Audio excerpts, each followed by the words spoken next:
Oceanía. Arriba las banderas. Esto está ocurriendo en vivo desde la calle Broadway. ¡Caramba, qué avivamiento! ¡Caramba, qué felicidad! ¡Arriba el rey! ¡Está en la casa, gente! ¡Mira qué lindo! Danny Campbell, ¿cómo estás? Danny Campbell es nuestro misionero. Bueno, él es el que está al mando, al comando de todo el departamento de misiones de las Asambleas de Dios, a quien nosotros pertenecemos, denominación a las que pertenecemos con mucho santo orgullo. Dios te bendiga, Danny Campbell, Dios te guarde. Acaba de venir de Sri Lanka. Acaba de venir de tantas bendiciones. Siempre es un placer recibirlo. Y a todos los que nos visitan, y esto es lo que quiero transmitirte. Ya te voy a transmitir lo que creo Dios puso en mi corazón. Porque lo que voy a transmitirte hoy es una operación a corazón abierto y tengo que ir anestesiándote de a poquito para que no duela. Después te despierto, cuando termina el servicio te despierto y te mando a casa. Con esos batones, esos que se nos ponen en los hospitales que dejan la retaguardia al aire y te vas así. Fuera de toda broma, antes de transmitirte este mensaje, hay dos cosas que quiero decirle especialmente a la gente que nos mira del mundo. En Bahía Blanca, que es una zona de la provincia de Buenos Aires, mi país, la tarde del sábado 16 de diciembre llegó un temporal como no suele llegar a Buenos Aires. Lluvia, vientos sin precedentes y azotó esta ciudad de Bahía Blanca. Yo hace muchos años estuve predicando allí en varias ocasiones cuando aún vivía en Argentina. Cobró la vida de 13 ciudadanos, cortó el suministro eléctrico en todos los hogares y la gente se tuvo que refugiar donde pudo, bajo puentes, en casas, donde podía, porque literalmente este temporal arrasó con los techos de los clubes, con las casas. No había ocurrido esto, no hubo precedentes. Justo ocurrió un poco antes de las fiestas, entonces nosotros tratamos de reaccionar lo más rápido posible, porque estas cosas, estas inclemencias del tiempo, no respetan estatus financiero, no respetan estatus social. Vienen y arrasa con todo. Hay un club famoso en Bahía Blanca, se llama el Club Olimpo, que fue arrasado también completamente. Y nosotros lo que hicimos es inmediatamente, y esto se lo quiero decir a la gente, ahí está la gente refugiada, la gente que se puede estar durmiendo en colchones, que lo perdió todo, perdió la casa, perdió todo en un ratito, ¿no? Porque nadie se esperaba esto. A lo mejor en Florida te anuncian, va a venir un huracán, qué grado es, si va a tocar o no la costa de la Florida. Acá fue imprevisto, se esperaban lluvias, pero no esto.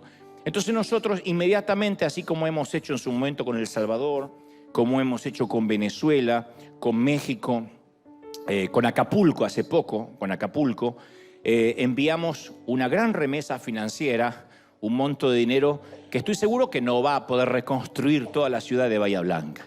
Pero en este caso el flamante presidente dijo, bueno, no hay mucho para hacer porque no hay dinero, no hay reserva federal. Entonces les dijo, en otras palabras, que van a tener que arreglarse como pudieran. No estoy haciendo un juicio de valores de lo que dijo el presidente, lo que digo es que no les pudo ayudar, no quiero decir que no quiso, no pudo, y entonces la gente quedó un poco a la deriva y nosotros enviamos una remesa financiera. Todavía no tenemos las imágenes porque costó mucho por los protocolos que hay en nuestros países, para no decir burocracia, que queda feo, pero costó mucho sacar el dinero. O sea, lo enviamos inmediatamente. Enviar el dinero fue fácil. El tema es sacarlo, pero quién lo envía y por qué, y querían ver de dónde, y tuvimos que enviar cartas y a qué cambio del dinero, porque hay si el cambio del dólar oficial, etcétera. Fue realmente frustrante. No pasa solo con Argentina, sino con la mayoría de nuestros países. Pudimos esta semana sacar el dinero. Fíjate que esto ocurrió el 16 de diciembre. Esta semana para empezar a ayudar. Y no tenemos las imágenes todavía porque ahora llegó este dinero y vamos a comprar enseres, alimentos, mantas. Todavía hay mucha gente refugiada. Pero lo quería decir aprovechando el live para toda la gente de Bahía Blanca, que yo en un momento publiqué que enviamos dinero y algunos decían, ¿a dónde llegó? ¿Y cuándo llegó? ¿Y qué se hizo? Lejos de ser una falacia, estamos ayudando y vamos a mostrarte las imágenes pronto. Fuerza, gente de Bahía Blanca, no se rindan, no se entreguen, ahí estamos con ustedes. Son parte de nuestra familia. Pero después se nos sumó el querido Ecuador. Ecuador también vive un momento durísimo. que es de común conocimiento, de conocimiento público. Hay una guerra abierta contra el narcotráfico. Las noticias pulularon esta semana de tomar un canal inclusive de televisión y allí salió el ejército a las calles. Fue realmente muy fuerte. Estas imágenes son muy fuertes porque es nuestra América Latina. Y cada vez que América Latina sangra, nosotros también sangramos, porque a pesar de que estamos de este lado de la frontera, somos inmigrantes la mayoría, venimos de estos países y nos duele tanto. Entonces sí, hubo menos protocolo y menos, por alguna razón, hubo menos burocracia y enviamos también una remesa importante de dinero porque hay mucha gente que no puede salir a trabajar. Y esto comenzó, por lo que leí, en las cárceles y después se extendió a las calles. Entonces hay un estado de sitio que comienza a las 11 de la noche. En 2 semanas yo tengo que estar en Quito y en Guayaquil haciendo la gira Presidente, que se agotaron las entradas ya hace casi como 6 meses y voy a tener dos presentaciones en Quito, 2 en Guayaquil. Y entonces, claro, hablábamos con el productor si estaban las condiciones, si la gente iba a poder. Y me decía, sí, vamos a cambiar algunas cositas, vamos a adelantar el horario. En vez de comenzar a las 8 de la noche, comenzaremos a las 6. Entonces creo que se le va a anunciar a todos los que tienen su boleto.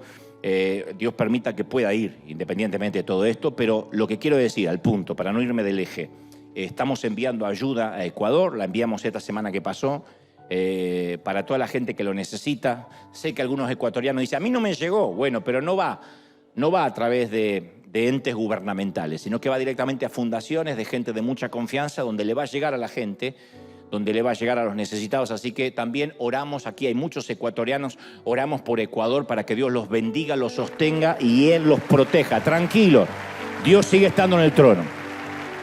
Muy bien, parecen malas noticias, pero es una oportunidad para que Dios se glorifique, para que Dios bendiga, para que podamos ser un canal de bendición.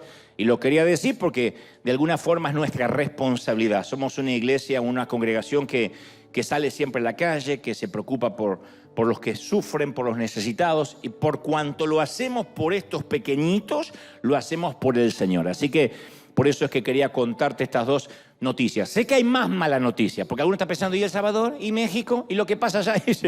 Nos volvemos CNN si empezamos a dar noticias. Lo cierto es que esto es lo poquito, un granito de arena que podemos aportar y caramba que lo estamos haciendo. ¿Estamos listos para que Dios nos hable, sí o no? Muy bien, presta mucha atención, por favor. Ya está la asepsia, está todo listo para operar y necesito que no te distraigas ni un segundo. Si un niño de pronto empieza a llorar, yo sé que los papis dicen, no me lo quiero perder, agarra al niño y llévalo al teatro familiar, donde allí puedes ver en una pantalla grande, gigante, todo el servicio para que no distraiga a los que están alrededor, o le damos un Lexotanil y lo dormimos rápido. Yo siempre suelo contar que quienes nunca habíamos viajado o salido de nuestro entorno, suponíamos que todos los extranjeros hablaban con acento menos nosotros. Era la idea que yo tenía en Argentina. De niño yo solía preguntarme, ¿por qué los mexicanos no hablan de manera normal como los argentinos? Y yo sé que los mexicanos decían lo mismo cuando niño. ¿Por qué los argentinos hablan cantando? Pero yo me preguntaba y le decía a mi mamá, ¿por qué dicen? Porque me llegaban las novelas mexicanas o las novelas venezolanas. Y yo decía, ¿por qué dicen lluvia en vez de lluvia como corresponde? ¿O por qué los españoles siempre hablan con la Z? Que es una mala interpretación. Ellos, como digo siempre, no hablan con la Z. Ellos diferencian la S de la C.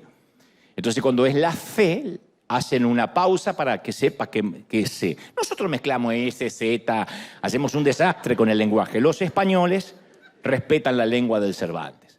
Pero hasta que un día comienzo a salir al mundo y noto que todos tenemos un acento propio, solo que nosotros no lo notamos. Nuestras creencias también tienen un acento. El acento de nuestras creencias es un prejuicio procesador, un lente, ¿no? Un lente que modela nuestra perspectiva de la Biblia y de Dios.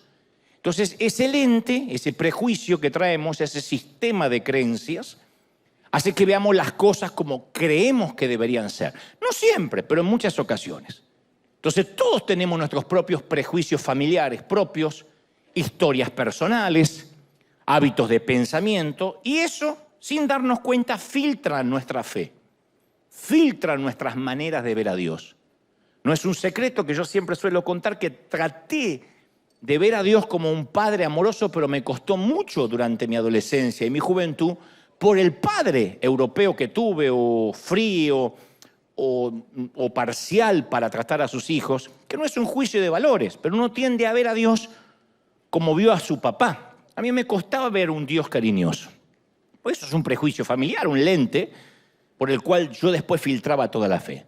Y luego cuando uno filtra la fe por esos lentes, se pasa la vida buscando creencias que validen lo que ya creemos. Buscamos una congregación que piense al igual que nosotros, porque ya creemos eso desde pequeños o desde adolescentes o desde que aceptamos al Señor. Y lo que es aún peor, empezamos a frecuentar gente que cree exactamente lo que nosotros. No queremos juntarnos con gente que pueda poner en debate nuestras creencias. Y así como no somos capaces de distinguir nuestros propios acentos, tampoco podemos ver nuestros propios sistemas de creencias que definen, insisto, lo que observamos, lo que vemos, la manera en que creemos. Y el ver a Jesús con ojos nuevos, cuando digo ver a Jesús con ojos nuevos me refiero a redescubrir lo que ya está escrito. Los avivamientos, los moveres de Dios nunca vienen de algo novedoso, sino de volver a las fuentes, de volver a la senda antigua y redescubrir algo que estaba semioculto o que la cultura hizo que lo olvidemos. Entonces, ver a Jesús con ojos nuevos implica abrir la mente para cuestionar nuestras suposiciones, nuestros paradigmas. Yo fui criado dentro de la tradición evangélica pentecostal. Nosotros no éramos pentecostal, éramos súper, ultra, mega, archi, extra, súper pentecostal. Éramos más que los pentecostales. Y fui educado con muchas verdades, de las cuales estoy profundamente agradecido, pero también con varias mentiras que lograron filtrarse y que no admitían debate alguno. Uno tenía que aceptarlo por fe y no cuestionar, punto. Sí, pero ¿por qué tal cosa? No sé, no cuestione, acéptelo por fe. Y el cuestionamiento ya levantaba un espíritu de sospecha.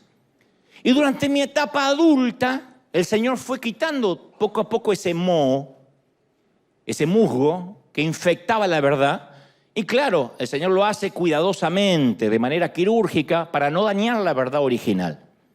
Es como se restauran a veces las obras de arte, que especialistas tienen que ir a limpiar lo que puede dañar la obra de arte.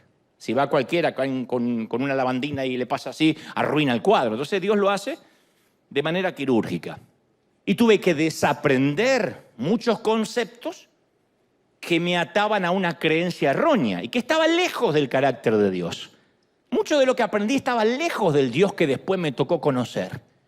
Lo mismo que le sucede a un disco duro de una computadora cuando le entra un virus, que nuestra mente queda después con archivos que están infectados. Y si no desinstalamos esas tradiciones, va a socavar todo lo que hagamos, todo lo que creamos, todo lo que filtremos por ese archivo que está contaminado. Entonces, la mitad del crecimiento espiritual consiste en aprender. Qué lindo que es aprender y que Dios nos abra la mente. La otra mitad consiste en desaprender, que es lo que más nos cuesta a los cristianos. Oíste que fue dicho, mas yo digo, dijo el Señor. Y eso les hizo hacer un ataque de caspa a la mayoría. No querían desaprender los judíos lo que habían aprendido de la ley mosaica. Por desdicha, eso no ha cambiado. Una vez que aprendemos algo, ya no queremos desaprenderlo. Una vez que creemos algo, no queremos no creerlo. Y la misma estructura mental que nos hace enseñables nos da el mismo potencial para a veces volvernos no enseñables. Y decimos, no, así no es como lo aprendí. Y punto. Toda la vida se hizo así. Sí, pero no resulta. Pero toda la vida se hizo así. Y nos mantenemos en algo que ni sabemos por qué lo mantenemos. Siempre cuento la misma historia y los que saben que la estoy repitiendo, acéptenla de vuelta porque viene bien. De aquella muchacha que se casa y va a hacer una pizza y cuando la termina de hacer, pum, le corta las 4 puntas y queda una cosita así. Y tira las puntas y la mete en el horno. Y el esposo, flamante esposo, le dice, ¿por qué le cortás las puntas a la pizza? Y dice, no sé, mi mamá siempre lo hizo así. ¿Pero por qué? No sé, siempre lo hizo así. Así que Va y le habla con la suegra el muchacho. Se cubre con la sangre, habla con la suegra y le dice, ¿por qué su hija corta la pizza cuando le saca lo más rico de la pizza? Y la mamá dice, no, yo también hago lo mismo. Y estaba justo haciendo pizza y hace lo mismo, le corta las 4 puntas y la mete dentro del horno.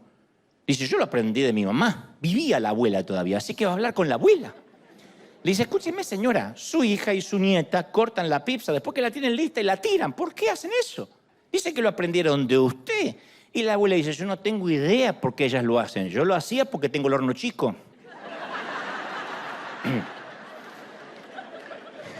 Eso tiene que ver con heredar tradiciones.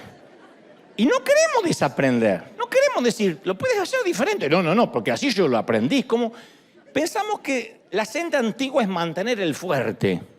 Es que nadie se atreva a cuestionar lo que creemos de chiquitos. Y a veces hay cosas que admiten debate, que no tienen que ver con lo fundamental, con lo bíblico, con lo escritural, tienen que ver con la periferia, con cosas que no afectan literalmente nuestra relación con Dios, pero sí el filtro con el cual miramos a Dios.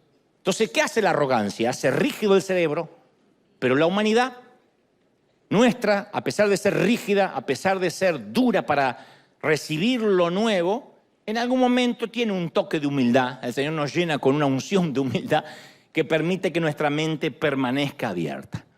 Dicho esto, yo crecí en un mundo de cajas. Nosotros y ellos, adentro y afuera, ungido y no ungido. Porque los pentecostales no solo decíamos aquel es mundano y este es cristiano, sino aquel está ungido y se ve que aquel no está ungido. Mirá la cara que tiene, estará amargado pero no ungido. Creyente o incrédulo, salvado y no salvado, digno de salvación y no digno de salvación. Nosotros decíamos, aquel no es digno de ser salvado. Mirá hasta dónde íbamos. Este está bautizado con el Espíritu y aquel no está bautizado con el Espíritu. Para nosotros el espiritual era el que estaba en Chiripiorca y hacía así, y el otro que por ahí estaba así con la carita de Danny Campbell decía, qué carnal que es este. Porque al gringo no se le mueve un pelo, pero nosotros éramos así. Cajas, jaulas, etiquetas, rótulos, prejuzgamientos. Estos bautistas no renovados que no tienen el Espíritu Santo, aquellos católicos errados que se van al infierno, esos de la falsa doctrina, aquellos otros hermanos liberales que aplauden en los servicios. Entonces creamos, hablo de mi niñez, de la iglesia en la cual crecí, creamos miles de formas de categorizar y mantener a los otros a distancia, darlos por perdidos, marginarlos, condenarlos. Y a veces en algunas disciplinas las cajas vienen bien, son necesarias. Por ejemplo, le sirven a un médico clínico para distinguir un catarro de un tumor cerebral. Pero otras veces las cajas y las categorías llevan a genocidios, a segregación, a racismo, a odios, a abusos horrendos. Entonces la tradición tiene la tendencia de quitarnos el enfoque de lo que Cristo hizo y centrarlo en nuestros propios esfuerzos. Y esa es la mayor diferencia entre la religión creada por el hombre y el evangelio dado por Dios. Y los cristianos solemos preferir a un Dios que podamos controlar, que podamos decir lo que nos gustaría que Dios dijese. Pero no es Jesús más la sana doctrina lo que nos da la salvación. Solo Jesús, punto. Yo sé que esto produce urticaria e incomoda la teología de muchos, pero no es Jesús más la circuncisión. Jesús más congregarte. Jesús más el diezmo. Jesús más casarte con una huérfana que no tenga madre. Jesús no significa eso. Es solo Jesús. Nada más.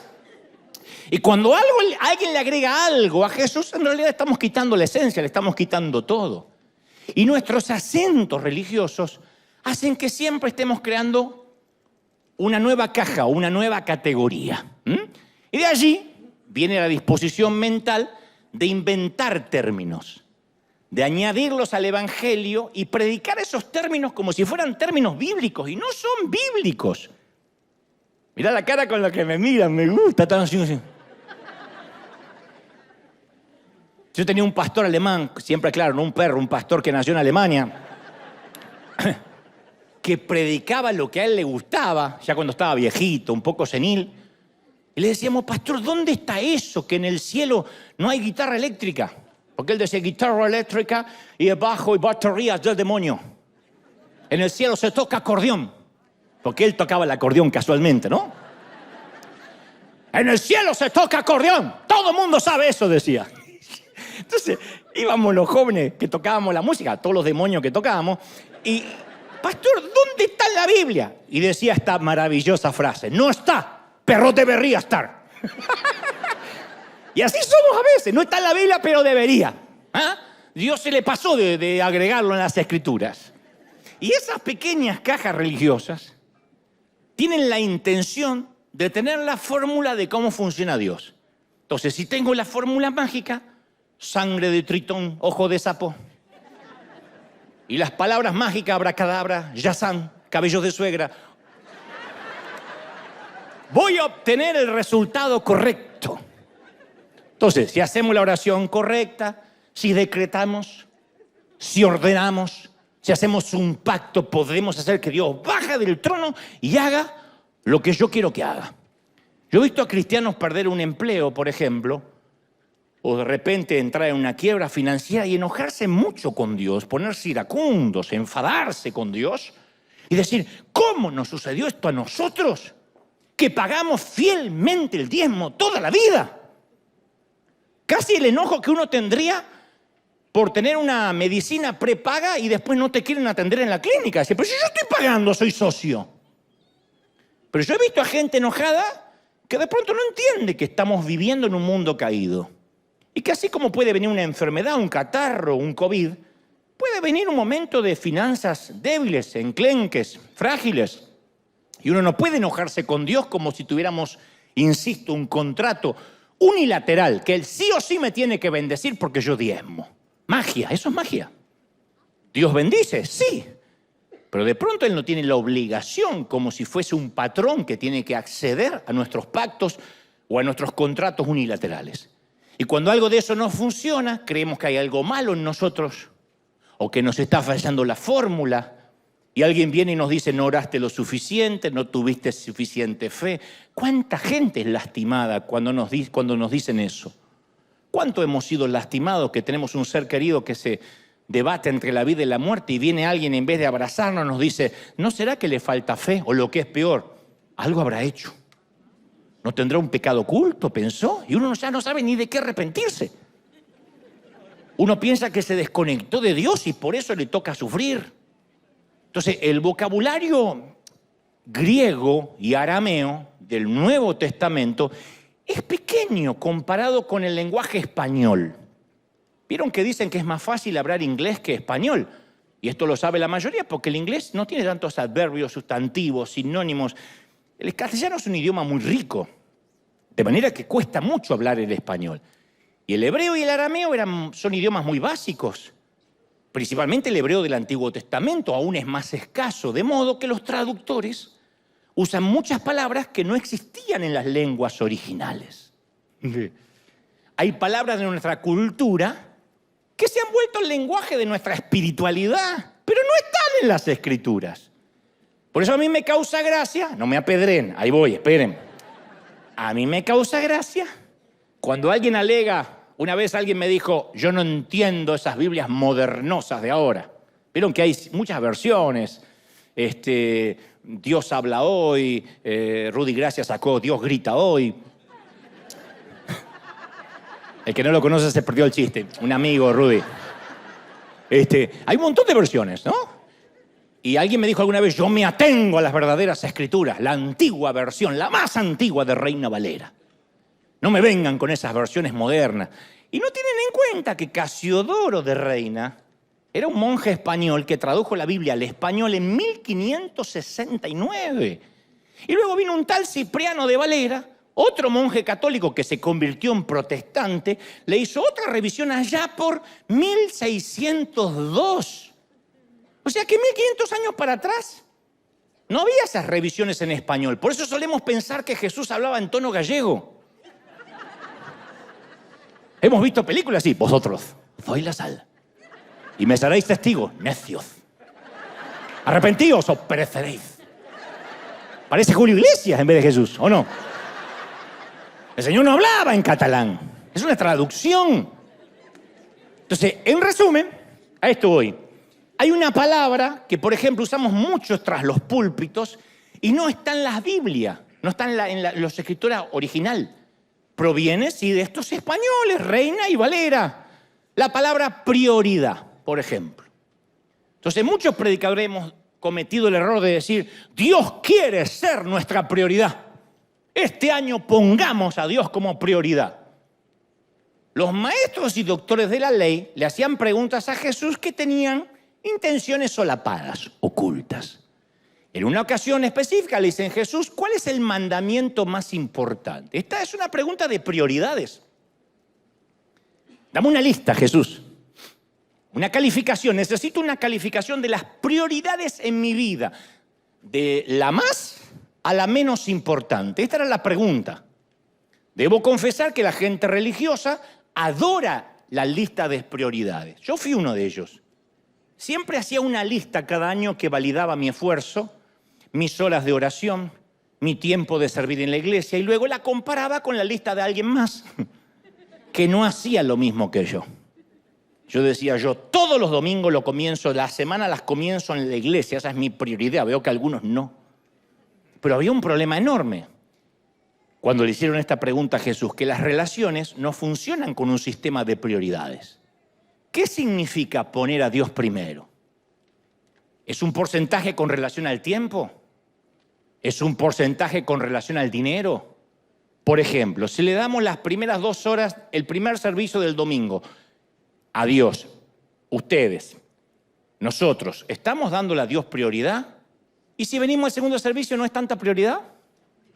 Porque primero se levantaron, desayunaron, comieron, fueron al baño. ¿Será que no son tan prioritarios como nosotros? ¿Quién decide cuánto debe darse a Dios para que sea una prioridad? ¿Cuánto es suficiente? ¿Existen ciertas prácticas espirituales como la oración, ir a la iglesia, que estén calificadas como eso es poner a Dios primero? ¿Y qué pasa cuando tengo un hijo enfermo que requiere cuidados intensivos 24 horas al día? Y no puedo ni orar, por lo menos oficialmente, tradicionalmente, no puedo venir a la iglesia, no puedo ni siquiera sembrar, no puedo ofrendar. ¿Cómo acomodo entonces la lista? ¿Quien tiene un hijo enfermo no tiene a Dios como prioridad? De hecho, alguien inventó una lista que no está en la Biblia y nosotros la damos por bíblica. Decimos, primero Dios, segundo la familia, tercero el ministerio, dice el Señor. ¿Dónde dice? Lo dijo alguien. Está bien, es una lista digna, noble, pero eso de primero Dios, después la familia y tercero el ministerio, lo inventó alguien, no está en las Escrituras. Una frase que no aparece. Entonces, ¿cómo responde Jesús a la pregunta sobre prioridades? Él dijo, el más grande y el más importante es amar al Señor, tu Dios, con todo tu corazón, con toda tu alma y con todas tus fuerzas. Y uno dice, bueno, esa es la prioridad. Pero después añade, el segundo es tan importante como el primero. El más grande y más importante también es este segundo. Amarás a tu prójimo como a ti mismo. Entonces, en lugar de hacer Jesús una lista de prioridades, nos presenta algo completamente diferente. Una relación en que Dios no es el primero, sino es el centro. No está arriba, está en el medio. Las listas siempre tratan de control y comportamiento. Dios está tratando de decir, yo quiero ser el centro de todo lo que haces. Te toca una temporada en el hospital, no me pongas arriba, póngame en el medio, que yo esté en el medio. Me pones en el medio del matrimonio, en el medio de las finanzas, en el medio de tu trabajo. Yo quiero estar en el medio, en el centro de tu vida, no arriba y ya me sacaste de encima. Porque la prioridad es, ya está, ya cumplí con Dios, le di el diezmo. Pero el Señor no es el centro de tus finanzas. No le preguntas cómo invertir, no le dices al Señor que te dé fuerzas y salud para trabajar. Vas y pagas la cuota y ya cumplí con la prioridad. Yo ya fui a la iglesia el domingo, dicen otros, y de lunes a sábado ni se acuerdan que son creyentes. Uno lo ve por el freeway, por la calle, y son demonios al volante. Pero ya le di la prioridad. Y dice, no quiero ser la prioridad, quiero ser el centro.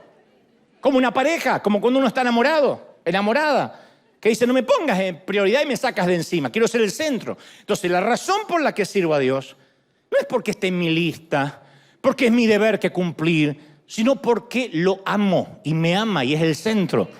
¿Sí o no? ¿Es así? Centro. Ahora, de allí, a esto voy. Es que nosotros alegamos, fulanito no es un hijo de Dios, no es cristiano, porque no tiene a Dios como prioridad en su vida.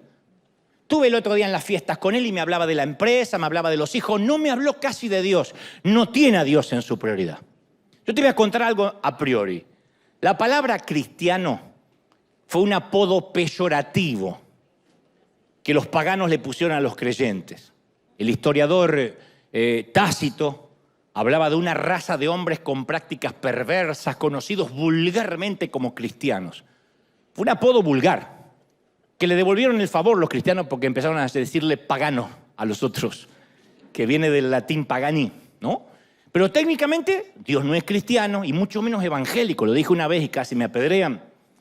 Pero la pregunta es, ¿por qué insistimos en crear cajas, categorías o denominaciones que nos definen en contraposición a lo que piensa el otro? Nosotros suponemos que un cristiano o un evangélico es alguien que estaba afuera, que Dios no lo amaba, que no era hijo de Dios. Un día repitió una oración mágica que lo transportó mágicamente hacia nuestro lado.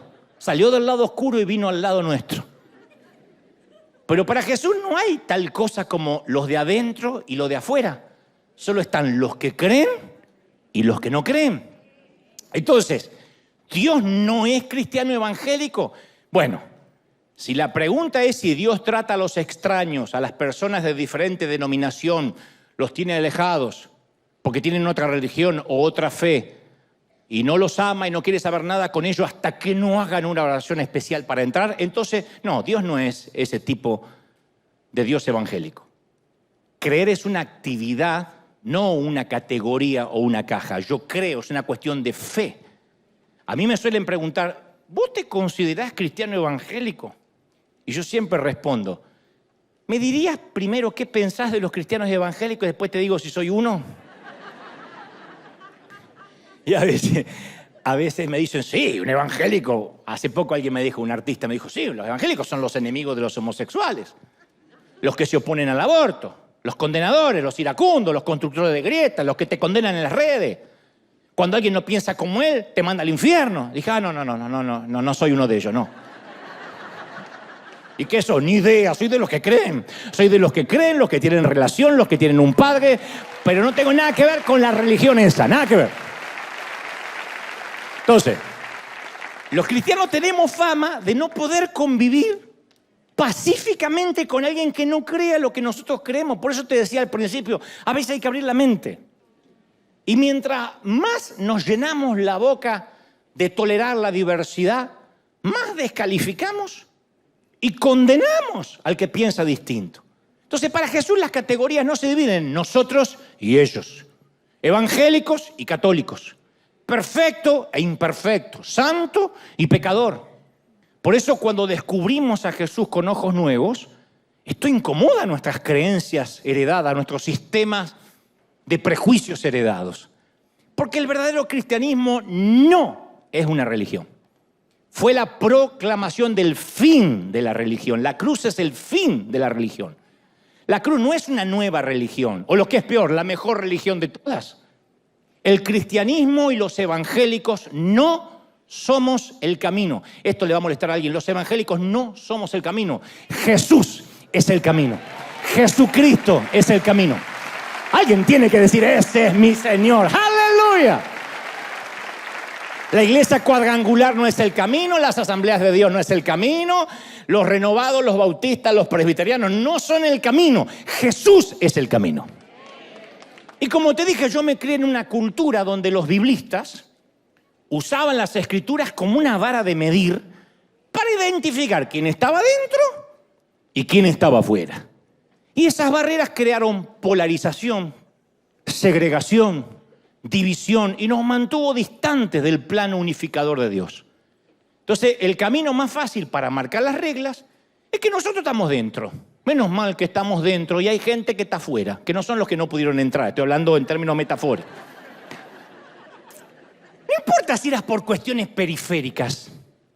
No importa si aquel estaba afuera porque las damas se tiñen el cabello. Hay iglesias que dejan gente afuera porque se hizo un tatuaje. Está fuera del camino del Señor porque se miró el juego del calamar por Netflix. Está fuera porque le va a México en vez de Argentina. Bueno, ahí debería estar afuera. Eso es pecado.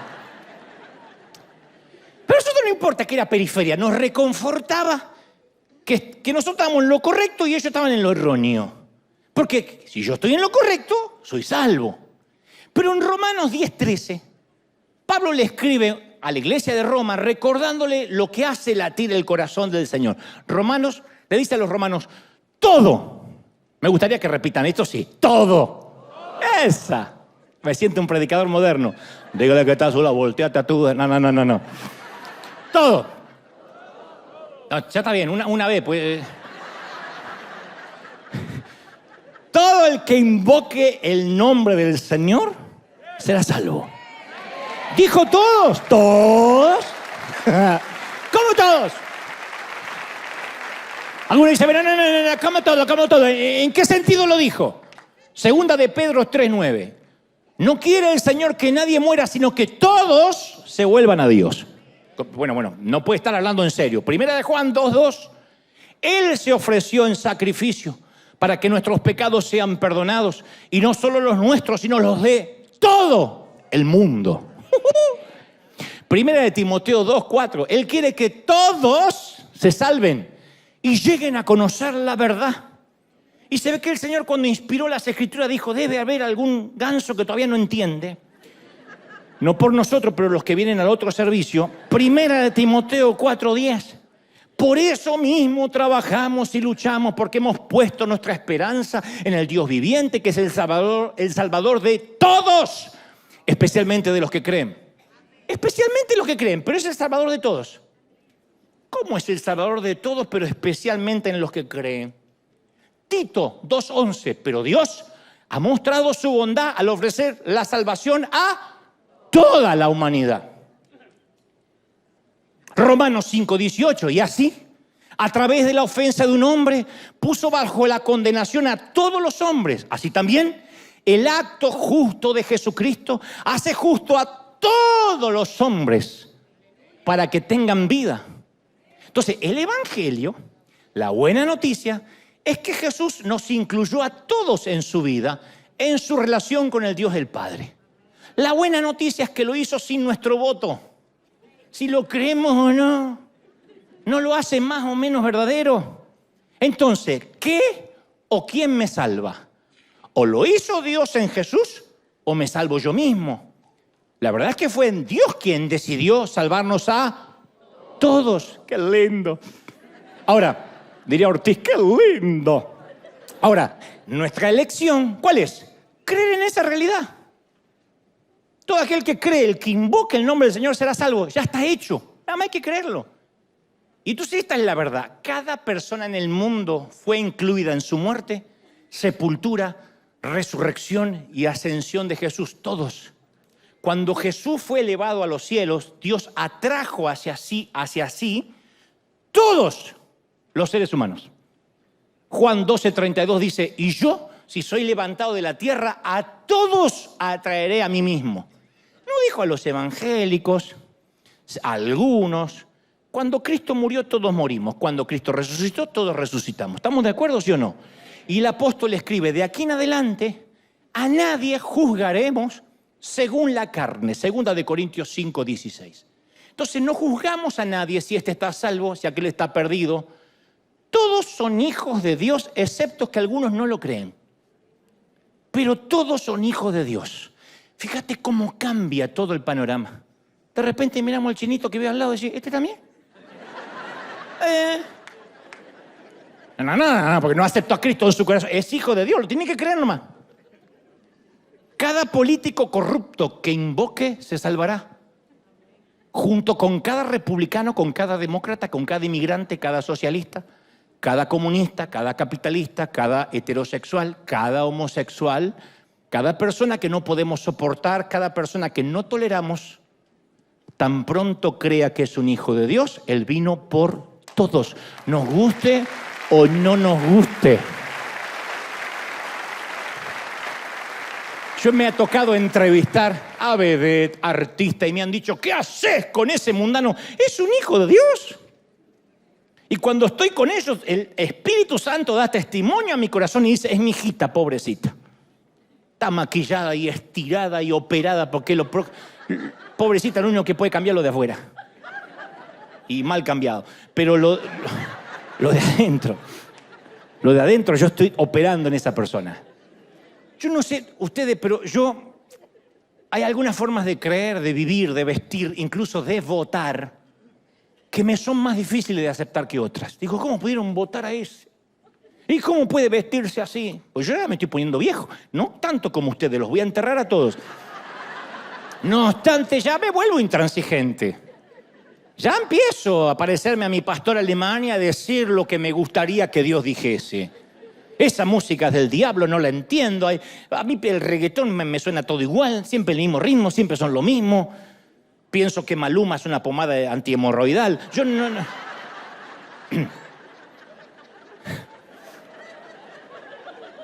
Entonces yo ya empiezo a ver con un filtro. El filtro de la edad. Hay personas con las cuales fundamentalmente estoy en desacuerdo y otras que en general no me agradan. Y ahí hay una afirmación que llega de Pablo que me choquea. Dice, todo el que invoque el nombre del Señor será salvo. Y eso hace doler mi ego. Me hace sentir incómodo. Digo, ¿cómo? A ver, todo, qué bruto, todo. ¡Todos! Pero a la vez me da un suspiro de alivio. Porque no tenemos que ser nosotros quienes decidamos quién está dentro y quién está afuera. Eso es maravilloso.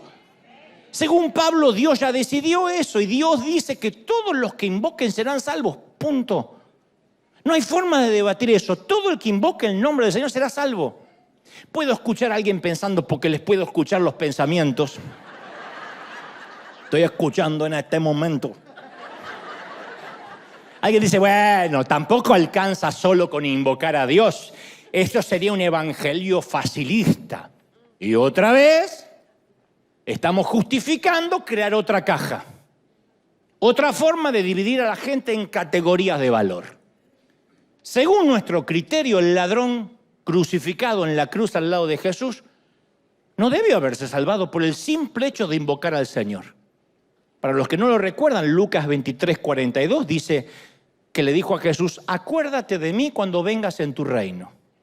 Esto en palabras contemporáneas es, hey, ¿te vas a acordar de mí, no?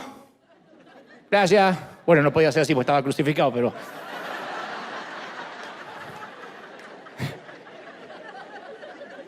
qué sé yo, capaz que levantó el pulgar así, no sé. ¿Qué hace Jesús? Le dice, no te alcanza con eso. ¿Cómo acuérdate de mí? No te alcanza. No, Jesús dice, de cierto te digo, hoy estarás conmigo en el paraíso. El tipo, el que le dice a Jesús esto, no expresó ningún derecho moral para recibir el favor de Jesús. No hizo ningún mérito. No prometió ser bautizado.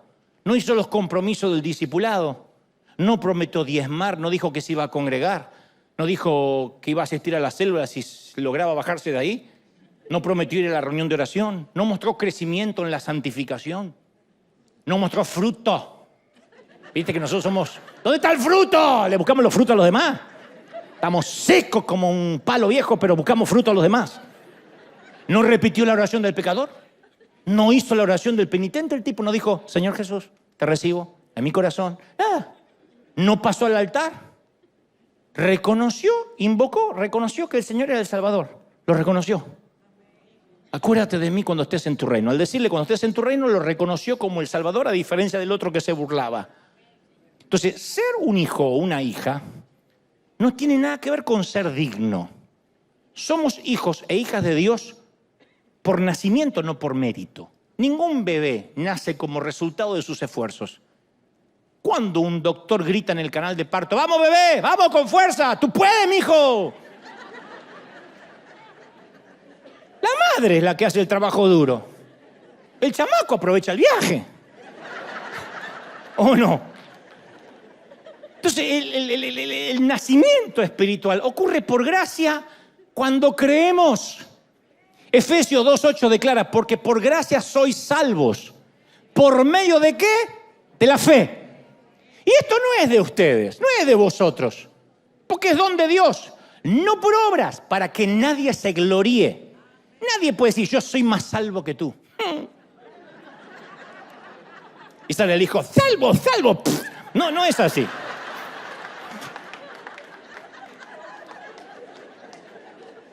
No se basa en nuestro desempeño, sino en la obra acabada de Jesús y nuestra fe en ese trabajo terminado. Alguien tiene que decir, ese es mi Dios.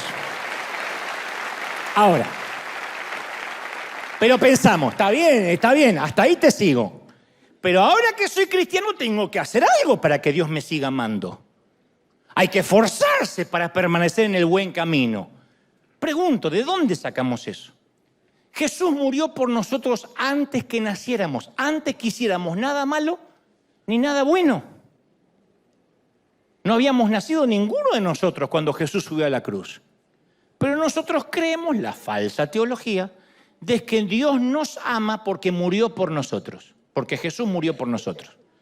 A mí me predicaban eso, que Dios nos amaba y nos toleraba porque mandó a su Hijo para morir por nosotros. La realidad es que Jesús murió por nosotros porque Dios nos ama. ¿Me siguen, sí o no?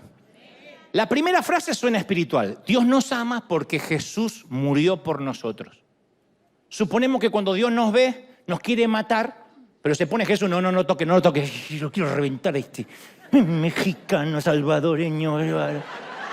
Si al menos fuera argentino. Es como que cuando ustedes prediquen, pongan el ejemplo que quieran. Yo quiero matar, que te agarro que te ahí. Y está Jesús ahí. No. Decía mi pastor, el Señor Dios nos quiere liquidar, pero ve a Jesús y se detiene.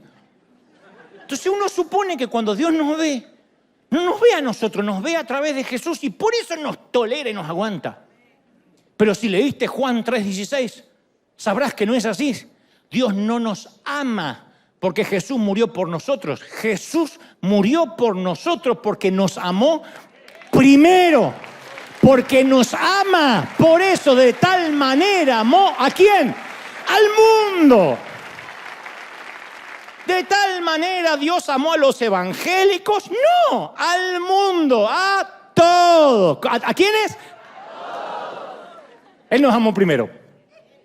Antes que hiciéramos nada y antes que Jesús lo hiciera todo. Pero suponemos que Dios está enamorado de la futura versión nuestra, de la versión perfecta, de la versión imposible. La pregunta es, ¿ama a la persona que somos hoy mismo en este momento con todos estos errores? Y uno dice, bueno, qué sé yo, quizás si pudiera dejar de fumar, dejar de maldecir, de gritarle a mis hijos, dejar de hablar mal de Dante y los argentinos. Tal vez ahí Dios podría amarme. Ahora solo me tolera. Pero ya sé que Dios me va a amar un día. David escribió el Salmo 103:13 y dijo, el Señor es como un padre con sus hijos, tierno y compasivo con los que le temen. Él sabe, dijo David, lo débiles que somos. Se acuerda de que somos tan solo polvo. Un padre con sus hijos. Entonces, cuando tenemos hijos son parte nuestra, ¿sí o no? Son una extensión nuestra. ¿Cuál es el único requisito para que alguien sea un hijo? Existir. Para ser hijo nuestro no hay nada que hacer. ¿Qué tiene que hacer un hijo para ser hijo? Nacer. Y nada de lo que haga lo descalifica como hijos. ¿Sí o no, padre? No me miren así que parecen los que van a matar a los hijos en cualquier momento. Ni siquiera tienen que creer que son nuestros hijos para poder serlo. Pueden creerlo, pueden no creerlo, son hijos nuestros. Incluso si uno de nuestros hijos decidiera no volver a hablarnos nunca más, no podría cambiar su identidad de hijo. ¿Es así o no es así? No te hablo más, te odio. Es tu hijo igual. Aguántese. Ahora, ¿tendría impacto en nuestra relación? Sí. ¿Cambiaría su identidad? No. ¡Qué atentos que están! Va de vuelta, me encantó, me siento un maestro. ¿Tendría impacto en nuestra relación? Sí. ¿Cambiaría su identidad? No. Está bueno. Ahora, no pueden negar que son nuestros hijos, incluso pueden ir a la corte y cambiarse el apellido. No me quiero llamar más Goebbels, me voy a llamar Messi. Si aún se cambiara el apellido, no tiene suficiente poder para cambiar la verdad de quién es. Aunque obviamente su elección va a afectar la relación con sus padres. Efesios 4:5 dice, un Señor, una fe, un bautismo, un Dios y Padre de todos, el cual es sobre todos y por todos y en todos. Es como que lo repite una y otra vez. Cada ser humano con el que interactuamos es un hijo de Dios. Porque solo lo único que tiene que hacer es invocar a Dios para aceptar esa realidad. Yo no puedo decir, aquel es un hijo del diablo. El ladrón de la cruz, esos dos que están al lado de él, son hijos del diablo. Hijos de Dios. Pero nos cuesta comprender horrores ese tipo de gracia. Y razonamos y decimos, no es cierto. Cualquiera no puede ser un hijo de Dios. ¿Cómo que cualquiera es un hijo de Dios? Mucho menos si no es un buen cristiano. Yo titulé este mensaje, Homero no es un hijo de Dios. Y falta el subtítulo que es, y otras legendarias mentiras evangélicas. Y literalmente durante esta semana me enviaron a arder en el infierno. Los Simpsons, yo sé que la mayoría jamás lo ha visto, porque a esa hora justo cuando lo pasaban en Fox estaban orando, pero Los Simpsons es una serie animada que fue creada en 1989, primero para la Fox por Matt Groening y después la compró el holding de Disney. Y Homero representa el estereotipo en la caricatura, en la animación, del tipo grosero, incompetente, el tipo es torpe, vago, mal padre, peor esposo, descuidado. Se dedica a ir a la taberna, beber cerveza, ver la televisión. Entonces pude haber titulado el mensaje con alguien de la vida real.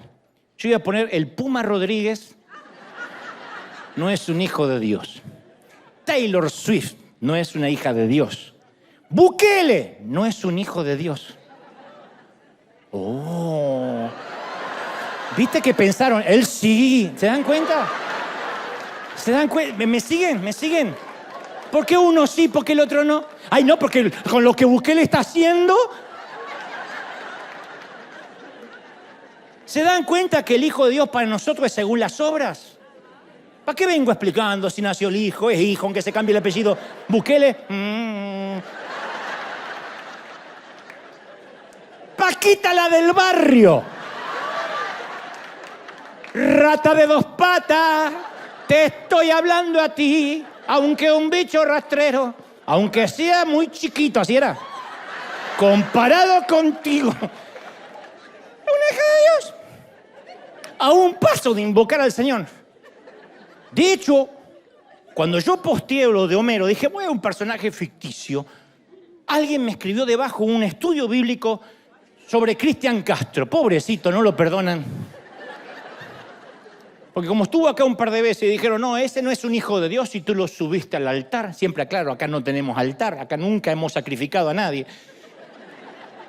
Tenemos ganas de sacrificar a veces a alguien, pero no. Cristian Castro se va al infierno porque el gallito le canta para el mundo y se tiñe el cabello. Y unas babosadas.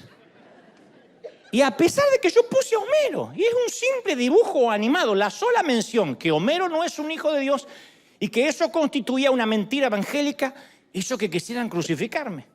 Esto muestra a las claras que vivimos clasificando quién es salvo y quién no, según lo que aparenta ser. Aquella mujer, mira cómo se viste, se nota que es salva. Aquella, en vez de una falda, parece un cinturón. Esa se va al infierno, mira.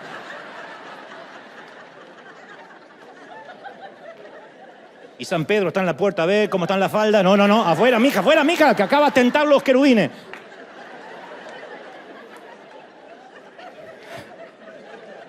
Y nosotros decimos, no, me ponían. Dios no puede considerar a su hijo a un tipo como Homero. Una caricatura. Uno me dijo, no cumple los requisitos. ¿Qué requisitos? Los requisitos de la caja evangélica. Y yo te voy a contar por qué la mayoría pensamos mucho tiempo de este modo. Los que nacimos en un hogar cristiano, o más o menos fuimos criados en un hogar cristiano, desde muy niños aprendimos. Yo aprendí de chiquito que Dios detestaba las malas calificaciones en matemáticas y que Dios se entristecía cuando los niños nos olvidábamos del regalo del Día de las Madres. Ese era Dios. Después fui a la secundaria y descubrí que los intereses de Dios se expandieron un poco más. Ahora estaba obsesionado con el sexo, Dios, con las malas compañías y las drogas. Y esto es en gran parte porque damos por sentado que aquellos que tienen autoridad sobre nosotros fueron puestos por Dios, claro. Por lo tanto, pensamos que ellos piensan como Dios piensa. Y si fueron puestos por Dios, algo que les disgusta o le gusta a mi mamá, o al pastor, o a la maestra, seguro que es algo que le gusta o le disgusta a Dios. Dependiendo de nuestra edad, recibíamos mensajes diferentes de cómo debe lucir y actuar una persona salva. Por eso es inevitable suponer que la aceptación de Dios se basa en nuestro comportamiento, porque eso lo traemos de chicos. Si no hago esto, Dios no me va a amar, Dios no va a estar feliz. Si cruzo la línea, Dios se va a enfurecer. En realidad la que se enfurecía era nuestra mamá, la maestra, el pastor, pero Dios cargaba con la mala reputación. Entonces muchas de nuestras creencias de lo que le agrada a Dios es producto de lo que le agradaba a quienes nos formaron, como el pastor que tuve. El acordeón es de Dios y la guitarra eléctrica es del demonio. Él era lo que le agradaba y le desagradaba a él, no a Dios. Él estaba envejeciendo, no Dios. Dios no envejece.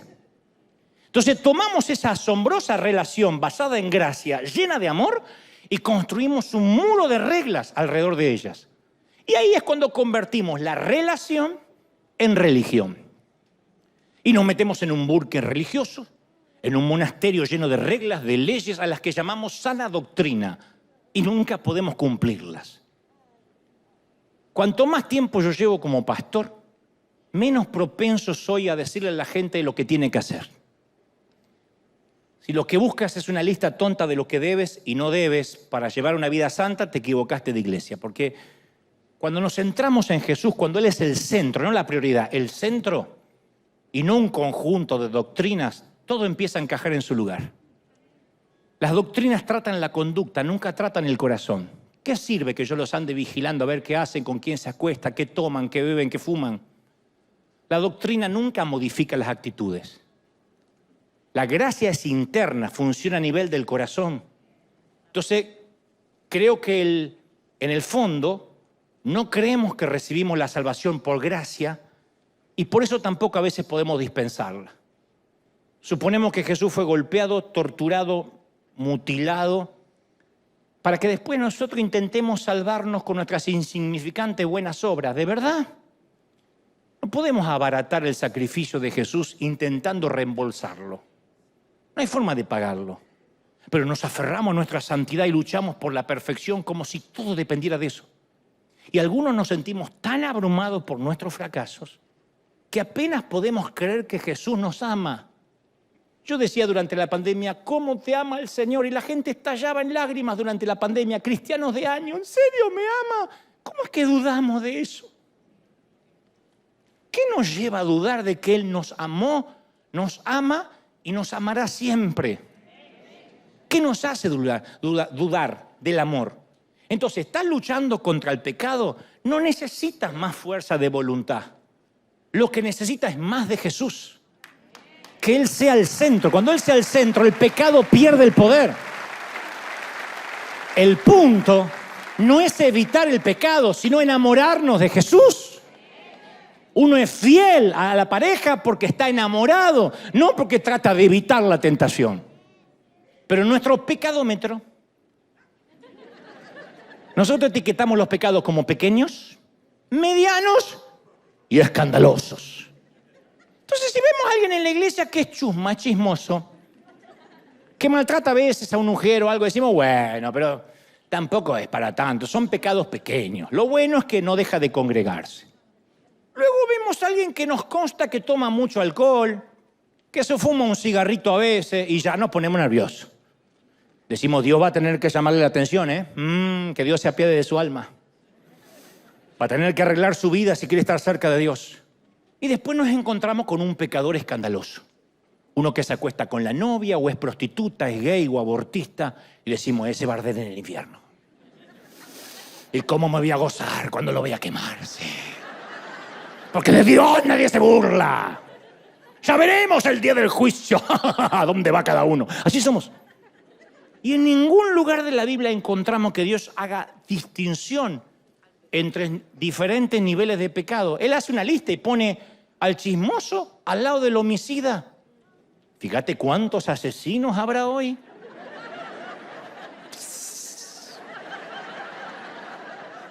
Él no comparte nuestro sistema de evaluación. Para él todos los pecados son igual de malos y todos los pecadores merecen el mismo amor. Como el infierno, el mismo amor. Sácamela que no entendió nada, se acaba de despertar. Entonces, es evidente que los pecados tienen diferentes consecuencias. Algunos hacen que te metan en la cárcel, otros que te rompan la cara. Algunos quizás no se van a notar. Para Dios, todos los pecados son iguales, todos merecen el mismo perdón y el mismo amor. Dios arroja los pecados al fondo de la mar, pero algunos han recibido el ministerio de buceo. Jesús dijo, da de gracia lo que recibiste de gracia. Entonces, la única manera de poder dar gratuitamente algo es si lo hemos recibido gratuitamente. En tanto que no hayamos recibido su perdón, su gracia completa y gratuita, no podemos otorgarlo completa y gratuitamente. Ese es el problema. Cuando yo veo a alguien que condena rápido al otro es porque no cree que él fue perdonado. Uno no puede dar lo que no tiene. Al que mucho se le perdonó, mucho ama, dijo el Señor. Al que cree que se le perdonó poco, anda por la vida juzgando. Caramba, que yo me gané esta salvación. Gánatela tú también. Si creemos que de alguna manera tenemos que ganarnos su perdón, hacemos que los demás también se ganen el suyo. Que paguen derecho de piso. ¿Cómo a este de la 11ª hora le vas a pagar lo mismo que me pagaste a mí? Sí. ¿Acaso tenéis celo de mí que soy un hombre bueno? Dice la parábola de aquel que le paga fuera del sindicato, fuera de toda equidad social, lo mismo al que trabajó 1 hora que los que trabajaron 8. Entonces, si creemos de alguna manera que estamos pagando por nuestro perdón, vamos a hacer que los demás también paguen por su perdón. Y caemos en esa trampa con mucha frecuencia. Creemos que tenemos que ganarnos el amor de Dios. Y por eso vemos a veces los infortunios de la vida de la manera que Dios nos pone a cuenta con Él y nos corrige. Estamos cortos de dinero para llegar a fin de mes y pensamos que Dios se está vengando de nosotros porque no ofrendamos. Se nos poncha una llanta, yo lo he visto en mis padres. Se ponchaba una llanta, el auto se detenía y mi madre decía, esto es lo que nos merecemos por salir sin orar. Y mi papá cambiando la rueda, ¡y! Esto te pasa, viejo, yo te dije, oremos, oremos. No colaboraba con el arca y ayudaba con el diluvio la vieja. Señor, yo sabía que ibas a permitir esto porque no hicimos el devocional, es que me levanté tarde. ¿Te puedo decir algo importante? Dios nunca te va a hacer pagar por el mal que hiciste, vas a vivir las consecuencias. Porque Jesús no te va a hacer pagar nada porque Él ya pagó el castigo completo. Consumado es. ¿Sí o no? Esto me trae a la mente un incidente doméstico que alguna vez conté. Hace muchos años le cerré la puerta del auto, ¡paf!, con todo, sobre los dedos de mi hijito Brian. Actualmente es el director, no sé cómo está dirigiendo con esos dedos. Esto ocurrió afortunadamente cuando él tenía 8 años. Puso la manito así para bajar y yo, ¡pah!, cerré la puerta. Perdón, perdón, perdón, decía yo. Él decía, está bien, está bien, está bien. Estaba blanco del dolor. Y yo repetía frenéticamente, perdón, perdón, perdón, perdón. Está bien, papá, me dice cuando se puede recomponer. Dice, fue un accidente. Le dije, no. Perdón, la culpa que tenía. Porque él probablemente pensaba, ¿por qué no se calla y me deja llorar en paz? Entonces me dice, te perdono, está bien, te perdono, pa. Pero a mí no me alcanzaba. Lo veía llorar indefenso. Dice, no. Me senté y dije, quiero que agarre mis dedos, agárrame mis dedos, agárrame mis dedos. Y me dice, yo no quiero agarrarte los dedos con la puerta, no soy tan bruto. Y yo le digo, Es que yo me voy a sentir menos culpable. Si me agarrás mi dedo, me voy a sentir menos culpable. El problema es que Brian no era que no me estaba otorgando el perdón. El problema es que yo no estaba recibiéndolo. Yo quería que estuviésemos a mano. Desafortunadamente muchos van por la vida cristiana con la mentalidad: agárrame los dedos, Dios. Agárrame los dedos, Dios. No recibieron el perdón que Dios proveyó de manera gratuita. Así que quieren que Dios los haga sufrir un poco para saber que están pagando. Ellos creen que si Dios los hace sufrir un poquito, los hace sentir mejor acerca del pecado que cometieron. De allí viene el origen de las penitencias. Por eso las penitencias funcionan en muchas iglesias o en muchas religiones. En la iglesia católica, 4 Ave María, 5 Padre Nuestro, una caminata a la Virgen. En la iglesia evangélica, 6 meses de sentarse en el banco, 1 año que te quitamos la comunión, 1 año y medio sin tocar un instrumento. La disciplina funciona porque, bueno, me mandé una metida de pata, pero estoy pagando. Hasta que no recibamos el perdón que Dios nos dio gratuitamente, no somos capaces de dárselo a los demás. Y si tienes un problema otorgando perdón, probablemente tengas un problema recibiendo el perdón. Y si tienes problema para recibir el perdón, probablemente tienes problemas en creerlo. Así que según tú eres un cristiano, pero en el fondo no te consideras un hijo de Dios. Porque si te consideraras un hijo de Dios, recibirías el perdón. Esto no es una licencia para salir a pecar. Bueno, hago lo que quiera, total soy hijo de Dios. Porque vas a pagar las consecuencias. Porque va a afectar tu relación con Dios. Uno más se enamora de Jesús, menos poder tiene el pecado sobre nosotros, no nos atrae. Más nos llenamos el depósito de Cristo, más nos alejamos del pecado, de la mala vida, de las tentaciones. Así funciona. Jesús vino a buscar y a salvar los que están perdidos. No esperó que deambularan por la puerta de la sinagoga. Él mismo se invitaba a sus casas a comer y no tenía prisa por irse. Entonces su deseo de estar con lo que nosotros llamamos pecadores a mí me asombra, pero más me asombra cómo a los pecadores les gustaba estar con él. Viste que lo típico es que la gente mala no quiere estar con gente que supuestamente es buena y a la inversa. Por eso los pecadores evitaban a los fariseos y viceversa. Los fariseos insistían en que se cumpliera un estricto código de conducta antes de aceptarlos como judíos genuinos. Entonces, desde la superioridad del púlpito, predicaban normas, doctrina, que ellos eran incapaces de cumplir. Le dijo el Señor: hipócritas, ponen normas altas que ustedes en privado ni siquiera siguen. Pero la Biblia muestra que los pecadores se sentaban a la mesa con Jesús, pasaban horas escuchándolo, haciéndole preguntas, riendo, llorando. Quedaban cautivados por su compasión, fascinados con sus explicaciones de cómo vivir. Y Jesús los dejaba pertenecer mucho antes de que creyeran. Mucho antes de comportarse como cristianos o de guardar alguna doctrina. Los amaba antes de que guardaran alguna doctrina. Le dijo a la samaritana, a la prostituta: hija, ¿de verdad qué hizo para ser hija? Esta mujer cobra por los favores sexuales que dispensa. Y le dices: hija. Pero nosotros los cristianos hasta solemos ser groseros. Con la excusa de que el evangelio verdadero ofende, creemos que tenemos licencia para ofender. A mí me suelen escribir: sí, hay filas para entrar en River porque les acaricias los oídos. Oféndelos y vas a ver cuántos te quedan. ¿De verdad? ¿Esa es la motivación? ¿Esa es la excusa para que las congregaciones nunca crezcan y los nuevos no conozcan a Cristo? ¿De verdad son 4 gatos locos porque tienen la verdad absoluta? ¿De verdad? A veces conocemos a un gay, a una lesbiana o una pareja que convive sin estar casados y pensamos que lo primero es advertirles en nuestro primer encuentro respecto a su sexualidad. Como si la vida sexual fuera lo primero que le interesa a Dios. Arreglen eso porque si no, no pueden ser hijos míos. Todo va a venir. Lo primero es el amor, la gracia, la misericordia, lo que Jesús es. Lo demás, cuando Él sea el centro, uno cambia. No subestimemos al Espíritu Santo. Entonces, cuando el pecado se vuelve más importante que el pecador, Debería sonar una alarma en nuestra cabeza. Danger, danger, danger. Ahora bien, amerita hacer la última aclaración.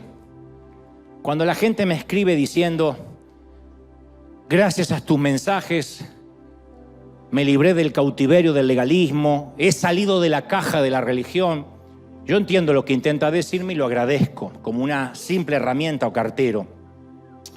No obstante, hay que ser cuidadoso cuando uno deja atrás las cajas, por muy malas que hayan sido. Porque cuando lo hacemos, nos vemos tentados a hacer una nueva caja y a meternos en esa nueva caja. Es muy fácil, así estamos, de volvernos arrogantes y farisaicos de nuevo y juzgar a las personas que siguen en aquella caja que nosotros acabamos de salir.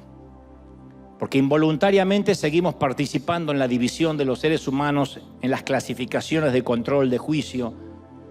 Nuestra arrogancia es que a veces construimos una caja nueva y dejamos a Dios afuera. Por eso nunca vamos a decir que en River tenemos la verdad absoluta. ¿Cómo la vamos a tener si el que está predicando acá es un simple carretero roto como la mayoría que escucha? Somos apenas un grupo de gente quebrada que hemos sido invitados a la mesa del Señor. Algunos se están cambiando, otros están en proceso, otros van a tardar toda la vida. Dios nunca respeta las cajas que construimos. Pero conociendo al Señor como lo conozco, si los Simpsons fueran parte de la vida real, te aseguro que se metería en la taberna de Moe y le diría a Homero cuánto lo ama. Y le aseguraría que cuando subió a la cruz pensaba en él. Y por sobre todo le diría que siempre fui hijo de Dios. Que lo único que tiene que hacer ahora es simplemente creerlo. Ese es el Evangelio y esas son las buenas noticias. ¿Sí o no? Ahora dale un aplauso grande, fuerte al Señor de señores. ¡Aleluya! Cuando te ponga de pie, dale un aplauso grande, gigantesco al Señor de señores, al Rey de reyes. Somos hijos de Dios. ¡Aleluya! ¡Wow! Alguien tiene que celebrar y decir, Señor, ese es el Evangelio, esas son las buenas noticias. ¡Wow! ¡Impresionante! Cuando hacemos la gira, esta presidente, yo suelo decirle, no esperes a que yo te haga repetir una oración, porque sería insultar vuestra inteligencia. Y siempre hay allí políticos, artistas, católicos, ateos, judíos. Le digo, no te voy a hacer repetir una oración. Ustedes saben cómo hablar con un padre. Solo tienes que creerlo. Porque si repites una oración sería un rezo. Y estarías repitiendo como loro. Tú sabes cómo hacerlo. Dicen que las oraciones más sinceras ocurren entre las paredes de los hospitales y en las gramas recién cortadas de los cementerios. Y hay oraciones más sinceras allí que entre las paredes de la iglesia. Y ahí no hay ningún cura, ningún rabino y ningún pastor para guiarnos en oración. Uno sabe cómo buscar a Dios. Señor, ayúdame. Todos hemos dicho eso en alguna ocasión. Y solo con creerlo. Luego Jesús se hace el centro de nuestra vida, no la prioridad.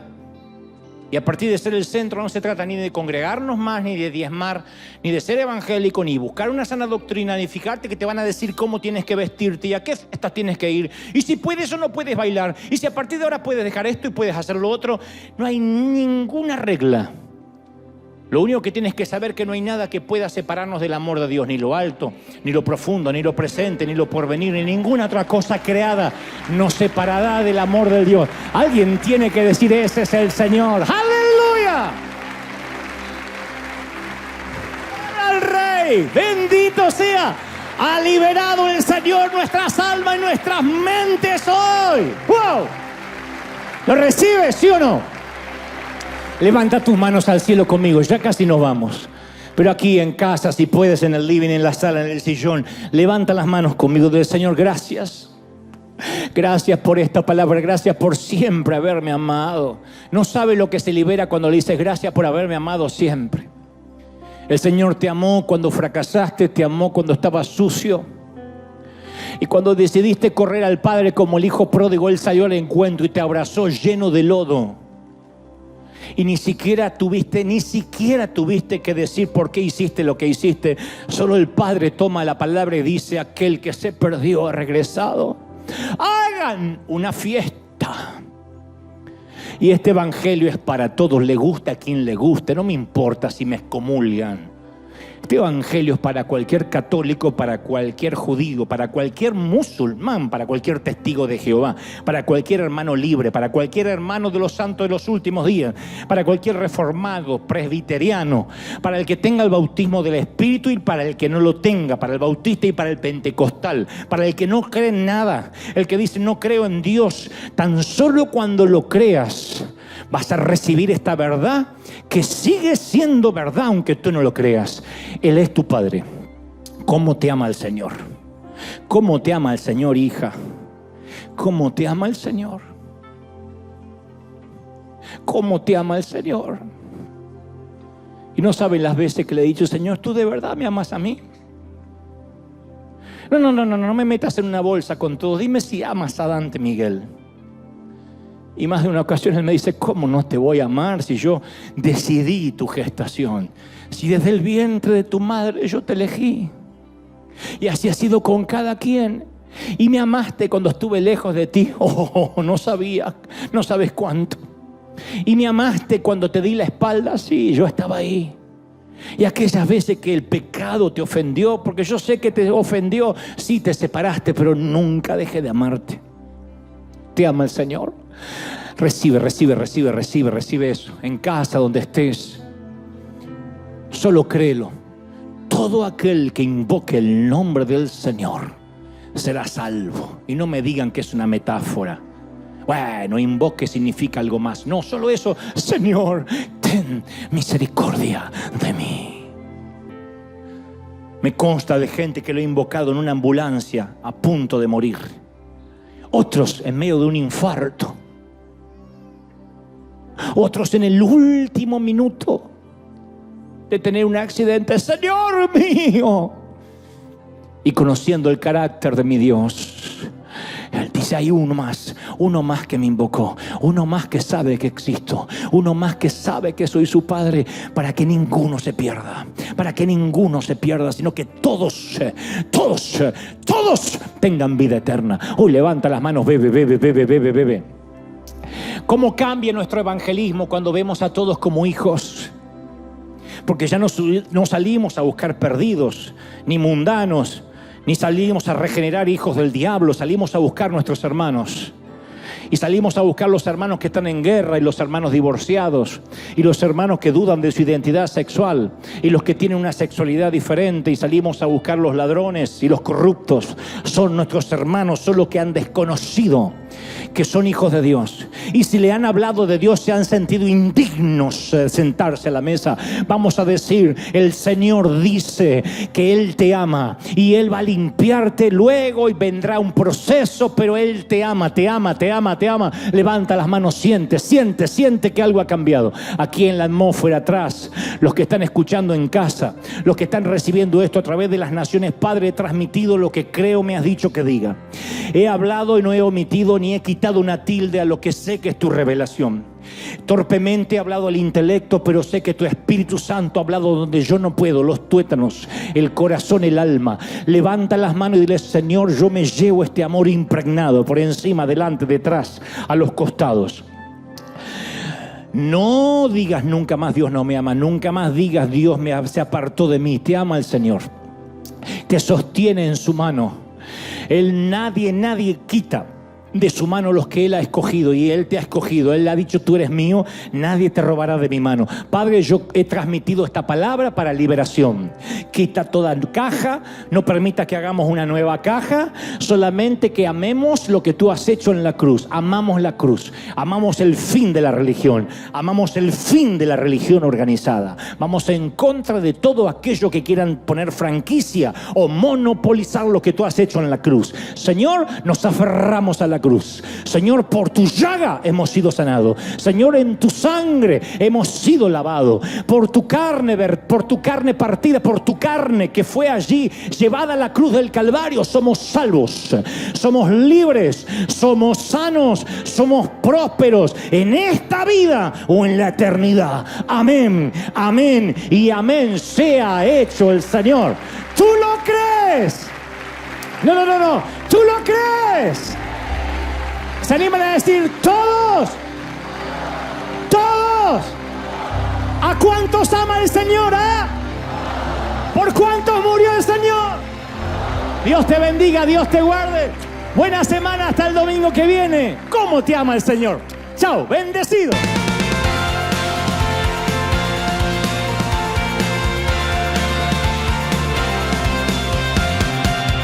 Apareciste una noche de soledad, abandonado y perdido te reconocí. Tu voz diciéndome no temas, yo estoy aquí. El Padre me envió por ti y me curaste las heridas, me sanaste, mi Jesús. Todas mis cargas las dejaste allí en la cruz. Algo tan grande no lo puedo comprender. Oigo tu dulce voz diciéndome una y otra vez: oh, oh, oh, oh, eres bienvenido, eres amado una y otra vez. Oh, oh, oh, oh, bienvenido al líder, eres amado.